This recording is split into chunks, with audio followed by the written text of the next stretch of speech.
Boa noite, povo de Deus, paz seja convosco. Hoje nós vamos falar sobre um assunto de tamanha importância. É uma história bíblica conhecida pela maioria das pessoas evangélicas, cujo título é A Cura de Naamã. É um texto baseado no livro de 2 Reis, capítulo 5, versículos de 1 a 14. Eu creio que a maioria das pessoas conseguem descrever aquilo que elas leem como se fosse um desenho ou uma gravura.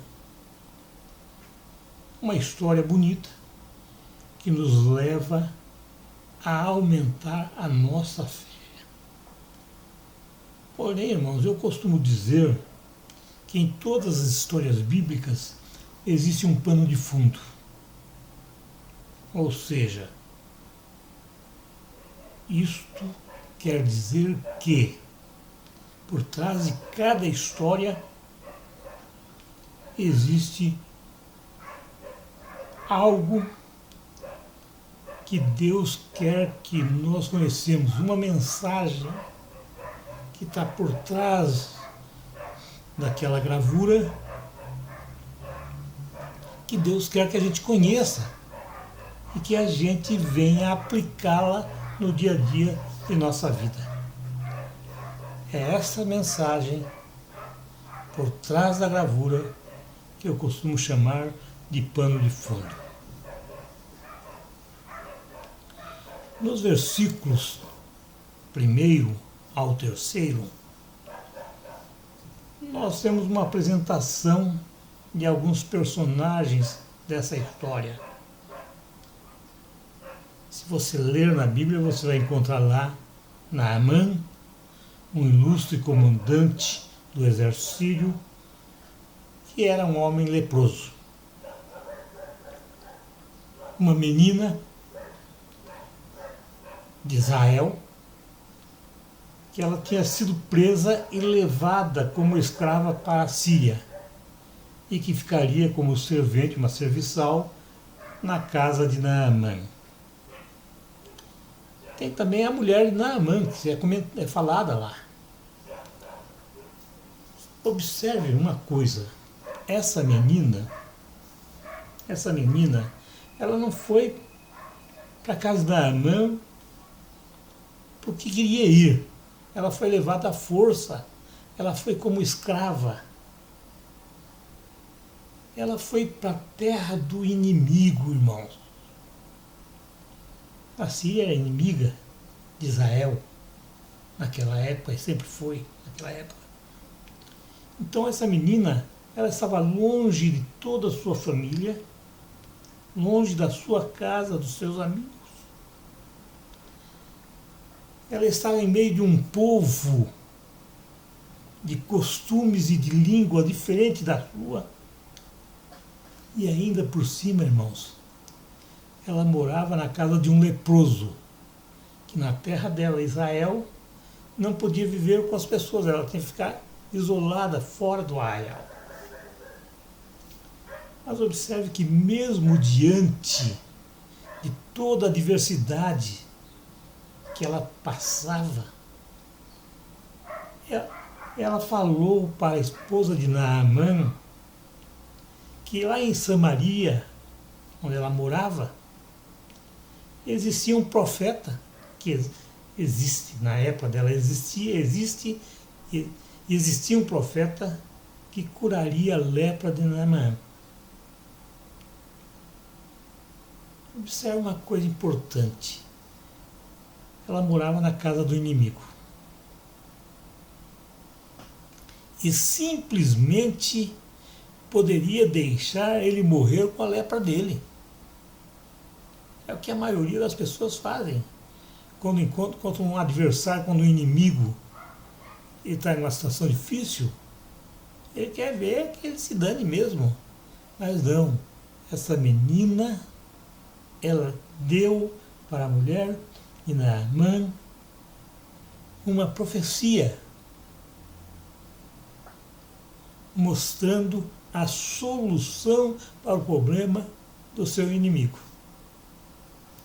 Então, nesses 3 versículos, Deus quer nos mostrar alguma coisa, algo que está escondido por trás dessa história, dessa apresentação desses personagens. Então, a primeira coisa que nós podemos verificar é o seguinte: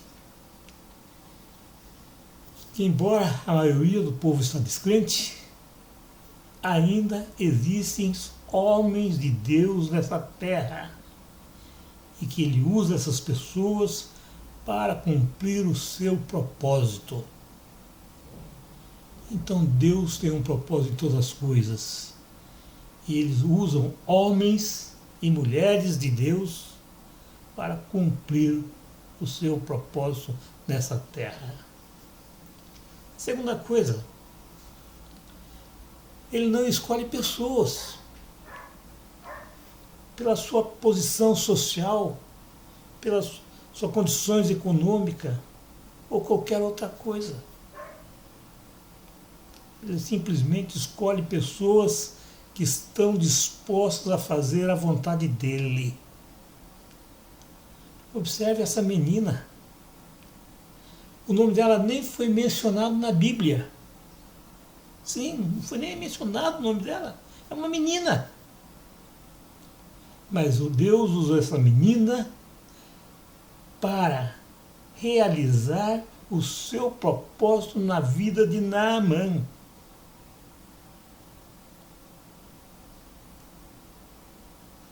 Interessante.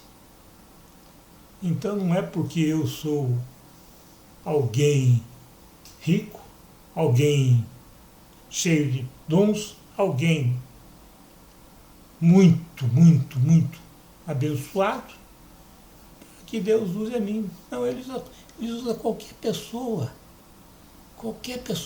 principalmente aqueles que não têm nada para apresentar. Deus usa aquela pessoa que ele quer usar, onde ele quiser usar e como ele quiser usar. Uma outra coisa importante que nós vimos aí, que essa menina não era dominada pelo rancor, pelo ódio. Ela não estava numa situação tranquila. Ela era escrava numa casa. Então ela foi movida pelo amor, pela graça de Deus, para fazer aquilo que ela devia fazer. Não foi isso que Jesus nos ensinou? Amai-vos uns aos outros como eu vos amei? Ela estava cumprindo algo que Cristo Jesus, muito depois da sua existência, veio falar para nós, nos ensinar. Então, irmãos, a quarta coisa que nós temos aqui, que é um lembrete para mim, para você, para cada um de nós. Deus quer nos lembrar que todos nós fomos chamados para ser sal da terra e luz do mundo. Que todos nós, sem nenhuma exceção, podemos fazer a diferença nessa terra, mesmo quando nós estamos em situações adversas. O exemplo é claro. A quinta coisa, ele quer nos lembrar, irmãos, que esse foi o meu, foi o teu e foi o nosso chamado.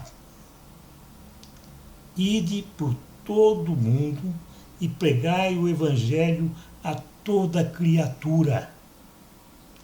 Portanto, irmãos, você não foi convidado para ser um espectador, mais um na cadeira da tua igreja. Não, você não foi chamado para isso.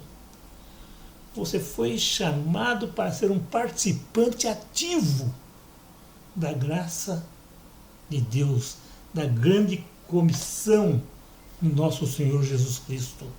Você foi chamado para isso. Você não foi chamado para outra coisa. Aí a história continua.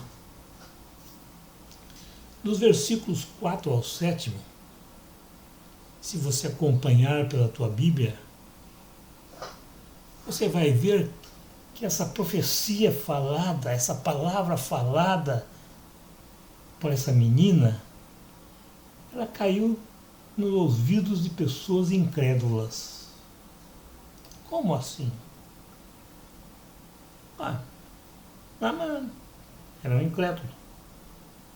Ele não conhecia o Deus de Israel, ele conhecia o Deus dele lá. Ele tinha outro Deus, que não o nosso Deus. Ele foi procurar o rei da Síria, pedindo autorização para ir até Israel. Outro incrédulo. O rei da Síria mandou um monte de dinheiro, um monte de coisa, para que ele fosse comprar a cura de Naamã junto ao rei de Israel. Embora não fosse um incrédulo completamente, conhecesse o Deus de Israel, porque ele era rei do povo de Israel, ele não tinha o Senhor dos Senhores como seu Deus. Pelo menos ele não acreditava nesse Deus. E como ele não tinha mais a quem colocar a culpa, a quem passar o bastão para frente, ele pensou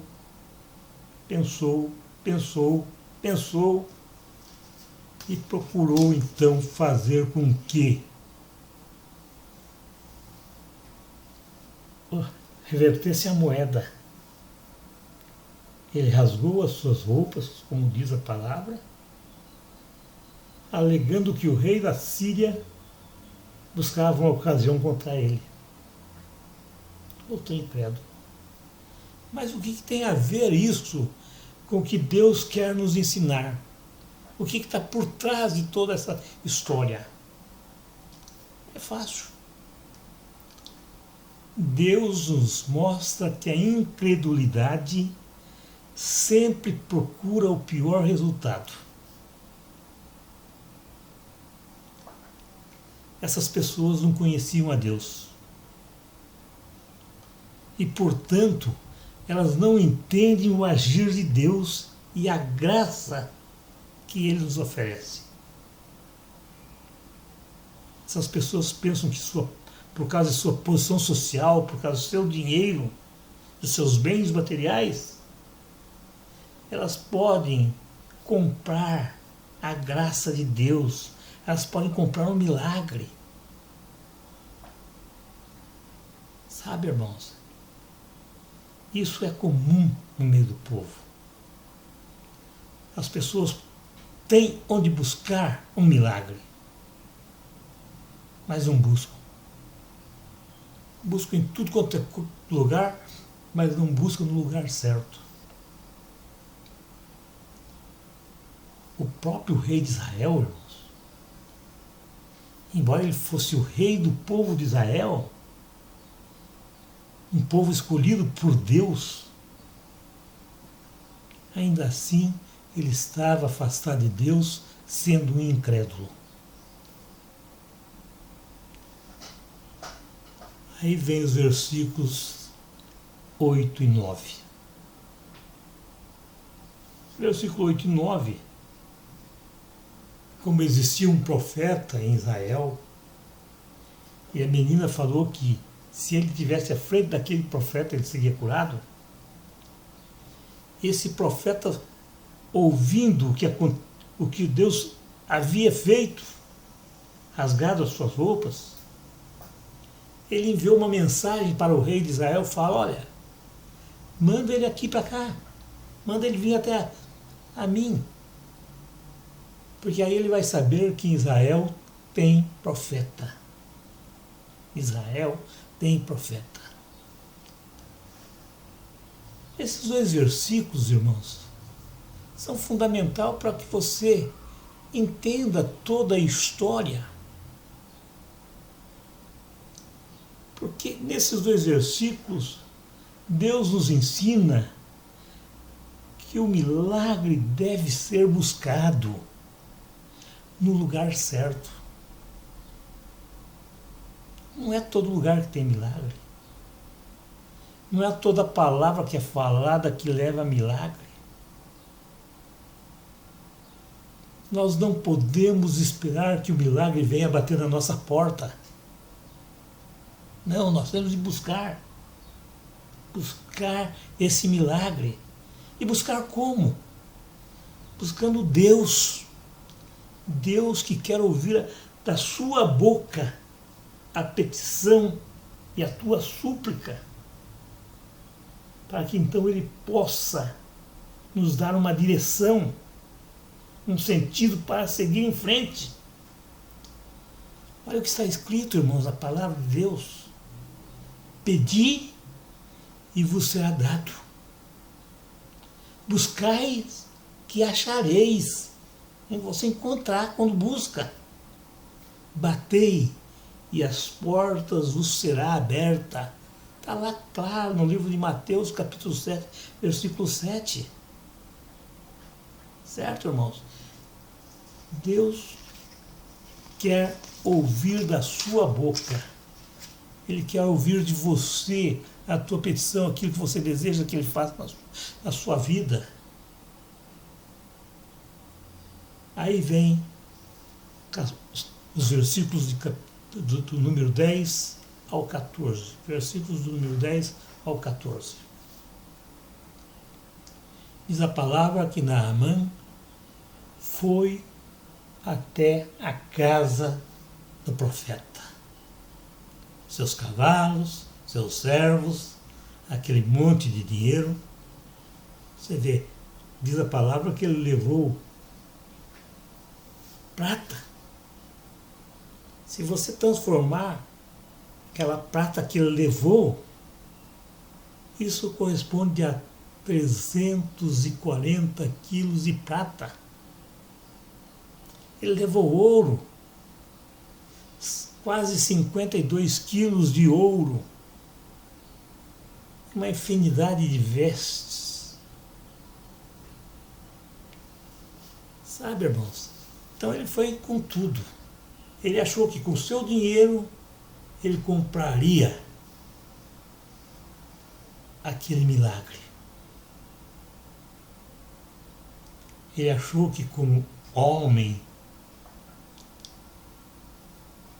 que era muito ilustre na terra dele, ele merecia uma atenção especial do profeta. Porém, ele ficou decepcionado, porque o profeta nem atendeu ele, simplesmente mandou para ele uma mensagem. Vai até o Jordão,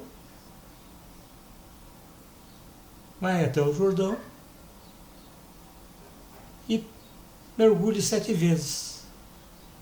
Depois de mergulhar 7 vezes, você vai estar curado. Esse homem se sentiu humilhado. Saiu bravo.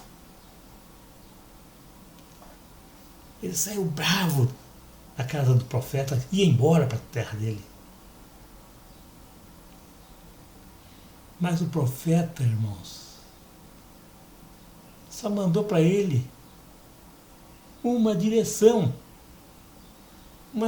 que Deus estava mandando para Naamã.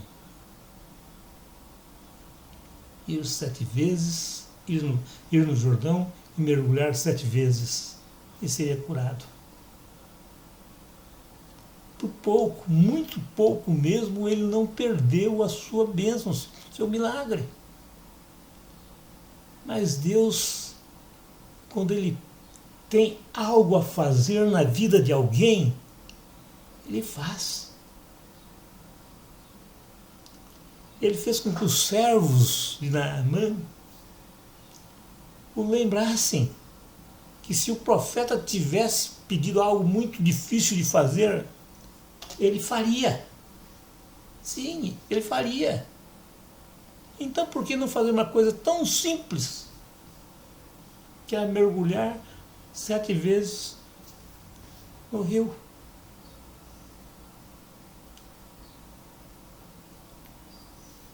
E diante disso, ele voltou e mergulhou as 7 vezes e foi curado. O que Deus quer nos falar nessa noite a esse respeito? O que está por trás desses versículos, desses 5 versículos? O que Deus quer dizer, se você leu lá os versículos, Deus quer dizer para nós que nem sempre se faz necessário a imposição de mãos para ocorrer um milagre, bastando apenas uma palavra de libertação ou transformação.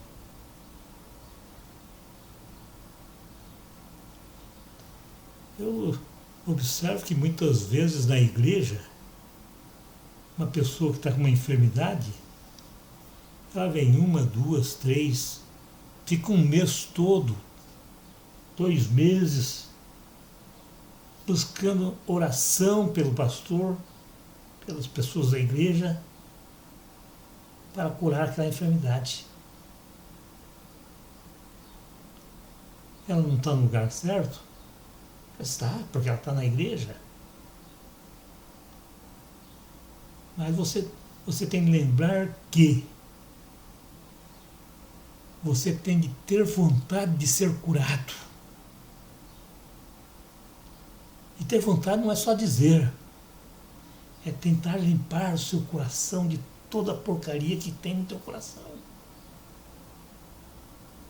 A falta de perdão, rancor, você tem que limpar, para que você possa realmente ser transformado. A segunda coisa, irmãos, é que Deus exalta aqueles que profetizam em seu nome com fé genuína. Se um dia você falar algo que veio na sua boca para falar para alguém, isso vai acontecer. Porque não é a sua vontade, foi Deus que está colocando na tua boca para você falar aquilo. Então o milagre vai acontecer. Foi o que aconteceu com essa menina. Ela não era uma profeta. Era simplesmente uma menina. Mas com o coração puro que ela tinha, ela esqueceu dos seus problemas e falou para a mulher de Naamã: se ele for lá, o profeta vai curar. A convicção de que existe um Deus vivo, um Deus que cura, um Deus que liberta. Quando nós pedimos com toda a sinceridade. Terceira coisa, irmãos, que o problema de Naamã não estava em mergulhar. Não, ele sabia nadar. Ele sabia nadar. E Deus sabia que ele sabia nadar também. O problema dele era o lugar. A arrogância dele não permitia que ele mergulhasse lá no rio. Não, a arrogância dele não permitia. Ele achava que os rios lá da terra dele eram melhor do que o rio de Israel. Então existia nele arrogância. Ele queria que as coisas acontecessem como ele queria, como ele achava que merecia. E Deus não faz milagre onde o coração está amargurado. A partir do momento que a arrogância dele acabou, Deus pôde fazer o milagre. Sabe por quê, irmãos? Porque é o quarto item. O agir de Deus é da forma que Ele quer agir, como Ele quer agir, onde Ele quer agir, como Ele quer agir. E principalmente, irmãos, que obedecer é importante, é melhor do que qualquer sacrifício. E você vai ler lá nas palavras, nos versículos, que quando ele ouviu as palavras dos seus servos e obedeceu aquilo que o profeta falou, aquilo que Deus mandou falar para ele, o milagre aconteceu. Sabe, irmãos, para encerrar, eu quero deixar algo para você nessa noite. Irmãos, Deus nos lembra nessa noite que nós estamos aqui reunidos para Ele nos dar uma direção. Você não veio por acaso essa noite aqui.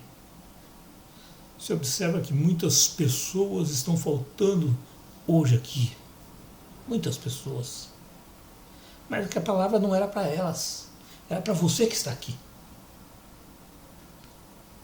Então você não veio por acaso. Pois esse lugar hoje aqui é o teu Jordão. É aqui que vai acontecer o teu milagre. Nessa noite eu quero profetizar que o milagre vai acontecer em sua vida. Portanto, irmãos, deixe de lado o seu orgulho, a sua vontade, suas angústias, suas dúvidas e os achismos que você tem. Permita somente que Deus venha agir em sua vida, pois quem cura e liberta é Deus e não o homem. Coloque em seu coração Cristo Jesus. Não permita que o orgulho e a falta de perdão impeçam que você receba hoje o teu milagre. Acredite nas promessas de Deus. A Bíblia tem mais de 8.000 promessas para você, para mim, para nós. Você hoje está no lugar que Deus mandou você estar, a direção que Ele lhe deu. Lembre-se de que Deus quer fazer um milagre na tua vida hoje. E que muitas vezes o milagre não acontece porque a pessoa não está na direção que Deus lhe deu. Então, vamos encerrar para nós orarmos por você. Amém.